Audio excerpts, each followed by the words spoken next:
How's it going, guys? We have a medium difficulty question for Repro. 61-year-old woman. She's got a 2-day history of intermittent vaginal bleeding. Menopause occurred at age 53, BMI 22. Pelvic ultrasound shows a thickened endometrial stripe, 1.6 centimeter mass in the right ovary. Which is the final most likely explanation for this patient's acute presentation? Now, I've made a clip or two on this before. Okay, 1490 in terms of our questions here, but if you are new to my content, you got to know this, all right? So let's just hop through the answers. Choice A, dermoid cyst is wrong.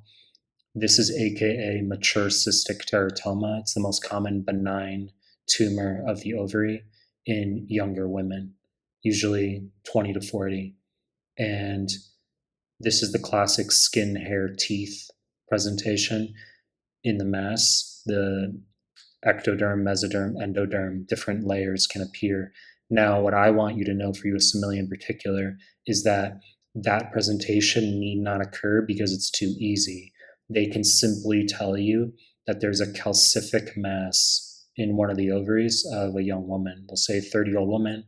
She has a 2-month history of a pulling sensation in her groin. Ultrasound shows a calcific mass.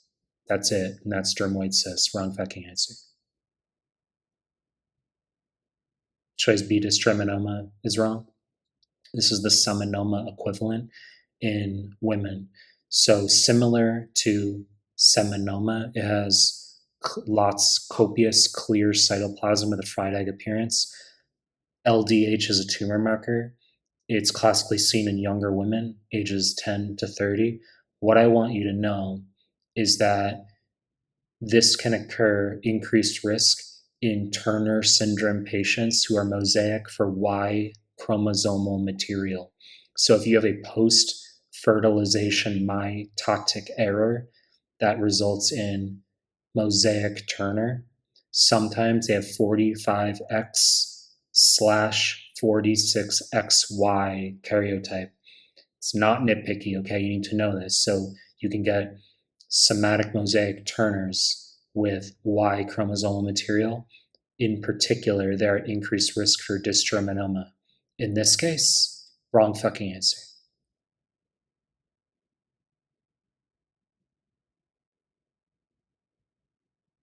Choice C, endodermal sinus tumor is wrong. It's aka yolk sac tumor, most common tumor in pediatrics for the ovary and also testicular cancer.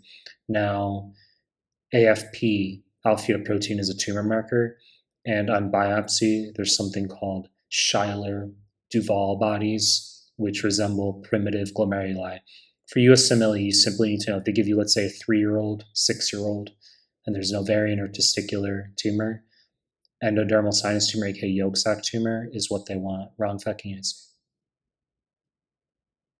Choice D, mixed germ cell tumor, is wrong.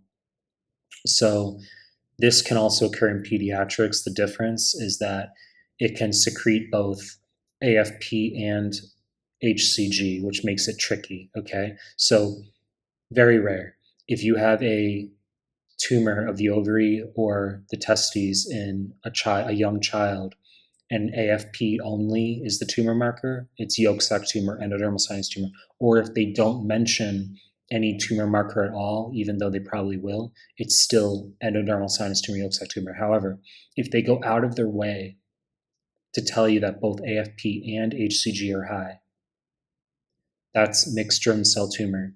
Okay, it's difficult. Embryonal cancer is another name for it. Okay, because yolk sac tumors don't secrete HCG, but mixed germ cell tumors can. Difficult. Wrong fucking answer. Choice C, sex cord stromal tumor. This is correct answer. Difficult terminology, okay? So sex cord stromal cells refer to the Leydig cells in males, theca interna cells females, Sertoli cells in males, granulosa cells in females. This patient has a granulosa cell tumor. Now, the reason we know it's a granulosa cell tumor is they secrete estrogen. And I've talked about how it's one of the important causes of unopposed estrogen leading to endometrial hyperplasia and in turn endometrial carcinoma. So when we talk about endometrial hyperplasia with endometrial carcinoma risk, unopposed estrogen, you need to know, is the high yield etiology on USMLE. Estrogen stimulates the growth of endometrium. Progesterone limits the growth of endometrium. 8 out of 10 times in USMLE, it's anovulation/PCOS that will cause that. Because if you're not ovulating, you're not making a corpus luteum, you're not secreting progesterone, you have unopposed estrogen. Estrogen will stimulate endometrial hyperplasia, endometrial carcinoma. Okay. Now, 1 out of 10 times, it can be a woman who's taking HRT and she stopped taking the progesterone component because it affected her moods. Progesterone can affect moods, apparently. 1 out of 10 times, it's this granulosa cell tumor.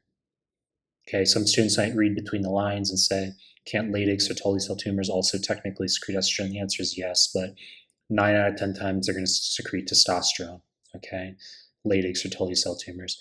But regardless, it would still be, even if it is a Ladix or Tolley cell tumor, it's still a sex cord stromal tumor. So granulosa cell tumor is a type of sex cord stromal tumor.